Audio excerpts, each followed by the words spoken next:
Well, what can I say?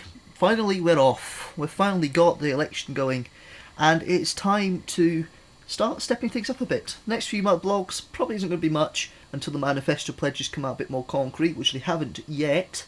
But what I will do is from now on in, there'll be two things that happen every time. I'll give you brief explanations of terms that are being used in the election that you may be a bit unsure of, and also I'm going to give you down the bottom of the screen poll ratings that have come out. Now, polls happen every couple of days from different companies, and basically it's the voting intention that they poll from, say, 1,000, 2,000 people. That's the voting intentions of what they would vote for in the general election. Now, I'm going to give you an average poll that's average, which has been figured out by electoralcalculus.co.uk, and I'm also going to give you the poll ratings from any pollsters that have polled since the last blog. I'm going to figure out the seat figures using electoralcalculus.co.uk because they've got a calculator for that. So the figures may not be wholly accurate, but gives you a good idea what the parties will do. There's quite a few interesting polls in this one, and you'll have a look at you'll see that as they come along during the blog. Now I'll move on very quickly. I just need to move down my notes on the computer here. There we go. Right. Okay. So there's a few things on the explanations that I want to do today. First of all, there's a couple of terms that I want to talk about. The first one is a majority. It makes him seem one of the most simple things in the world, but you don't know how much it can be a problem with a majority. So this is what a majority is in the UK general election. A majority is when one political party has more seats in Parliament than any other. Simple as.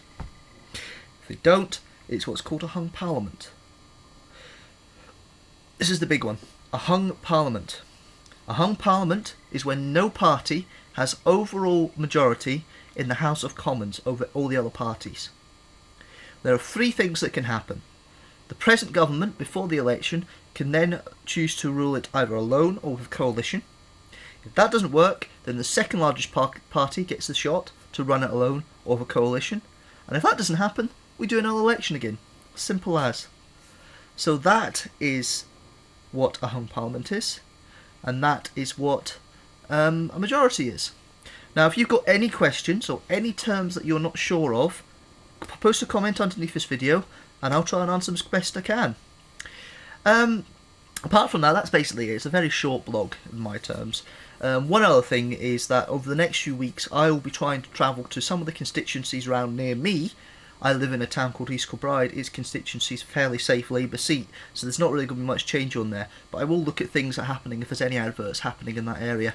But I'm going to have a look at the campaigning for seats that I found through the Electoral Calculus website that could potentially go to the Liberal Democrats or the Tory or the Conservatives or to the Scottish National Party in my surrounding area, about a 50-mile radius. And I'm going to look at that and speak to them, and I'm also trying to get some people who I've either not sure what they're going to vote. I'm going to try and get a first-time voter. I'm going to try and get somebody from Conservative tendencies, Democrat tendencies, Labour tendencies, possibly a nationalist tendency, and maybe a Green or another minority party tendency. So I've got about 5 or 6 different conversations there between now and the election, so you can get a better view through my blogs about the parties and what people's views are. That's it. I'm going to leave it just now, but thanks very much for watching.